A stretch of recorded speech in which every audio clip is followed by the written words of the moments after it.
Сәлем достар, қалайсыздар? Мен 2-3 күннен бері видео салмай жүрмін. Салмай жүрген себебім өйткені мен вот так что телефон көп қоймаймын демей қояйын.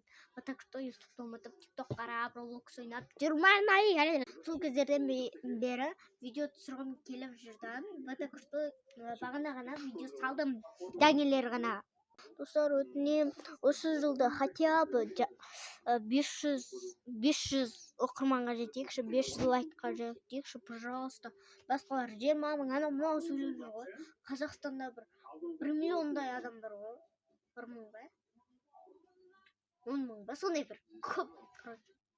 100 мыңдардан көп ал.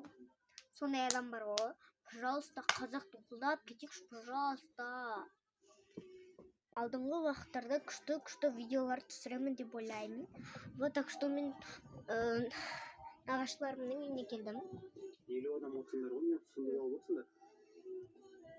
Алдағы уақытта осы құрылғымен де түсіретін боламын. Қазір мен вот так что мынандай құрылғымен түсіріп жүрмін. Всем пока. Айтпақшы өтіп кеткен келе жатқан. Бүгін ғой жаңа жылдарың құтты болсын. Вот так что әркім өзінің бір күшті жастарына толады. Өзінің жылы қайта келіп жатқан болады.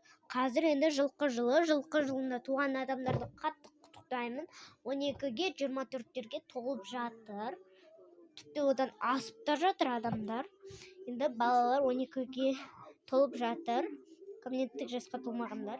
Ал соларды құттықтаймын. Достар, менің жылым қандай жыл екен білгісі келіп жүрген адамдар да бар. Соларға айтарым, менің жылым мешін жылы. Мен, 9 жастамын, 10-ға толым. Сәуір айында 15-сі. Далаға шыққан сол еді, шашылып кетіпті, атылып кетіпті. Қазір бізде атамыз. Бұл видеоны аяғына дейін көріңіздер, не болмаса екінші сериясы бар десе, екінші бөлім бар.